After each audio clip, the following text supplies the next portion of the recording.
Hi everyone, hope you're doing well today. I'm visiting this cemetery in Madisonville, Tennessee. Traditional, what I would consider a traditional southern upland south cemetery. It's late afternoon right now. The sun is setting behind me in the west, meaning that it rises in the east. And if you'll notice, many of the grave sites in this cemetery are facing eastward. But I have found something absolutely fantastic that I want to share with you. It's kind of a rarity, but definitely we see them in southern cemeteries, especially in Tennessee, Alabama, and Mississippi, and that is the grave house. I found an absolutely spectacular version of a grave house here right behind me. I'd like to share with you some of the features of this grave house. This is a traditional southern burial tradition. There are different hypotheses about why grave houses began and why they are popular in this part of the country. And we think that it is a mix of cultures from the Euro-Americans who moved into this area, but also with the African-American population, as well as some native traditional burial practices. But we do see these in this part of the country. This particular grave house, I'd like to show it to you. I'm going to spin the camera around. You can see that the base, the foundation, is red brick, laid out very well. And what we have here is we have layers of red brick, and then there is an inset and then horizontal layers of brick also. The inset will allow for this metal graded fence, braided metal, to be inset, and so it doesn't hang over, it's actually inset into the foundation.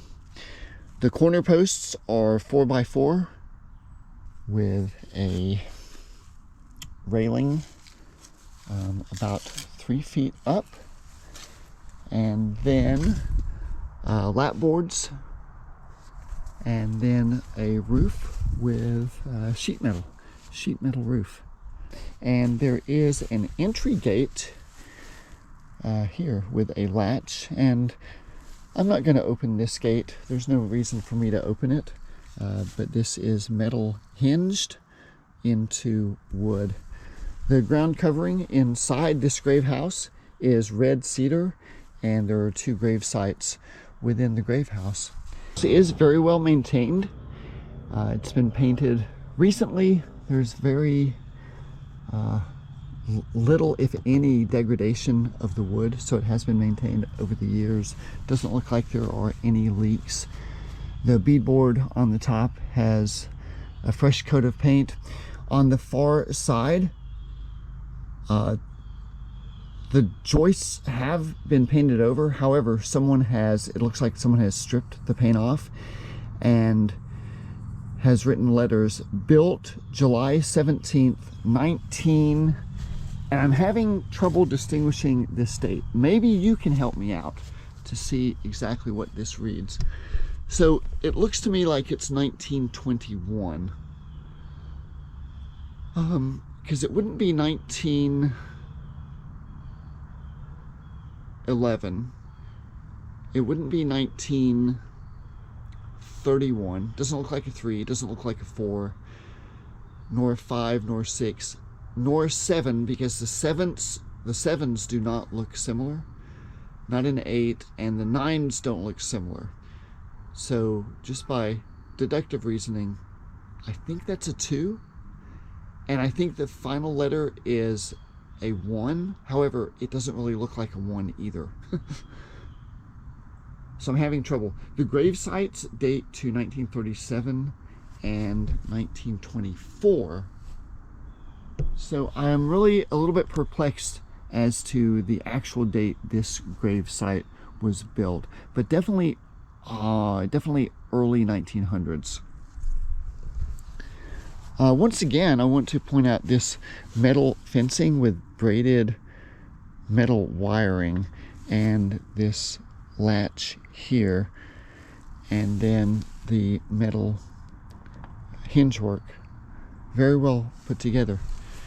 So the wonders do not cease with this grave house, because there's another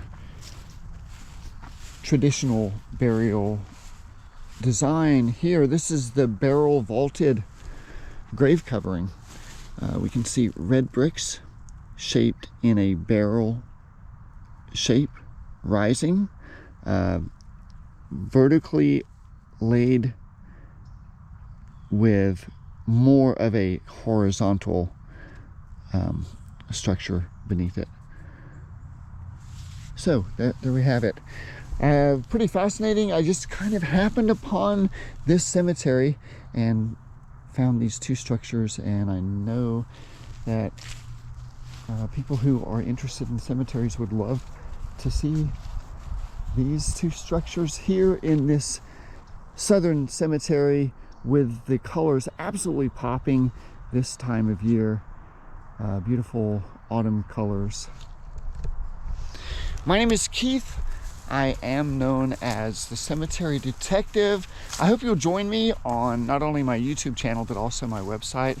Over the past year, I have visited 19 different states, and I've visited cemeteries in all of them. And I'm trying to share as many of these wonderful finds in the cemeteries I've visited. So thanks for coming along. Thanks for your interest in cemeteries. If you have any questions or comments, please leave them in the comment section below, or email me. I'll be happy to answer any questions you might have. I'll see you on the next episode of the Cemetery Detective. Take care, everyone. Happy fall.